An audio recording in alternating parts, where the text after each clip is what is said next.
Hi, இப்போ நம்ம பார்க்க போகிறது எந்தெந்த ஃபேக்டர்லாம் வந்து ஹியூமன் ரிசோர்ஸ் பிளானிங்கை வந்து அஃபெக்ட் பண்ணுது அப்படின்னு சொல்லிட்டு தான் பார்க்க போகிறோம். ஃபஸ்ட்டு வந்து எக்ஸ்டர்னல் ஃபேக்டர் வந்து இப்போ கவர்மெண்ட் பாலிசிலாம் இருக்கும்ல, ரூல்ஸ் அண்ட் ரெகுலேஷன். இப்போ வந்து எம்ப்ளாய்க்கு வந்து நீங்கள் இவ்வளோ பெனிஃபிட் கொடுக்கணும், இந்த லீவ் பெனிஃபிட் கொடுக்கணும், இவ்வளோ மணி நேரம் தான் ஒர்க் பண்ண வைக்கணும்னு சொல்லிட்டு எல்லா ரூல்ஸ் அண்ட் ரெகுலேஷன்லாம் இருக்கும்ல, அதுபடி தான் நம்ம ஹியூமன் ரிசோர்ஸ் பிளானிங்கை கொண்டு போகணும்.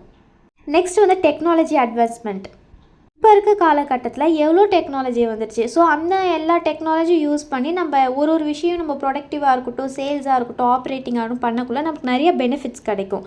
ஸோ ரொம்ப முக்கியமான விஷயம் டெக்னாலஜி அட்வான்ஸ்மெண்ட் வந்து இந்த ஹியூமன் ரிசோர்ஸ் பிளானிங்கை வந்து அஃபெக்ட் பண்ணுறது தான்.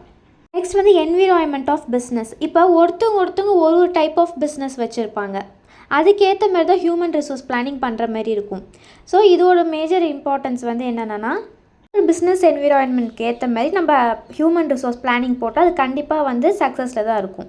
நெக்ஸ்ட் வந்து இன்டர்னல் ஃபேக்டர்ஸ் எதெல்லாம் வந்து அஃபெக்ட் பண்ணுது அப்படின்னு பார்ப்போம். ஹியூமன் ரிசோர்ஸ் பிளானிங்கை அஃபெக்ட்னா வந்து பாதிக்கிறது கிடையாது. ஹியூமன் ரிசோர்ஸ் பிளானிங்கை எதெல்லாம் வந்து அதோட தன்வசம் இழுத்துக்குது, எந்தெந்த ஃபேக்டர்லாம் அப்படின்னு சொல்லிட்டு தான் இதை பார்க்குறது.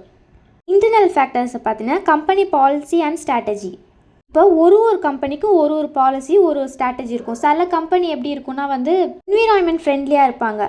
சில கம்பெனி வந்து டார்கெட் பேஸ் பண்ணியிருப்பாங்க, ப்ராஃபிட் அந்த மாதிரி விஷயங்கள் இருக்கும். ஸோ அதுக்கேற்ற மாரி பாலிசி வந்து ஹியூமன் ரிசோர்ஸ் படி பிளான் பண்ணிட்டால் அதுக்கேற்ற மாரி கரெக்டாக போயிடும். செகண்ட் ஒன்று பார்த்தீங்கன்னா கல்ச்சர் ஆஃப் த ஆர்கனைசேஷன். இப்போது நிறையா ஆர்கனைசேஷனில் வந்து வெஸ்டர்ன் கல்ச்சர் ஃபாலோ பண்ணுவாங்க, நிறைய ஆர்கனைசேஷனில் இந்தியன் கல்ச்சர் ஃபாலோ பண்ணுவாங்க. ஃபேக்டர் எல்லாமே ஹியூமன் ரிசோர்ஸ் பிளானிங்கை சேஞ்ச் பண்ணும். வந்து quality and skills required. Small ஆர்கனைசேஷனை அதுக்கேற்ற மாரி குவாலிட்டி ஸ்கில்ஸ் வந்து அப்ரோச் பண்ணணும். இப்போ லார்ஜ் ஆர்கனைசேஷனை அதுக்கேற்ற மாரி எக்ஸ்பீரியன்ஸாக இருக்கட்டும், குவாலிட்டியாக இருக்கட்டும், அதுக்கேற்ற மாரி அப்ரோச் பண்ணணும். எஜுகேஷன் சம்மந்தப்பட்ட வீடியோ வேணால் சேனல் மறக்காமல் சப்ஸ்கிரைப் பண்ணிக்கோங்க. தேங்க்யூ.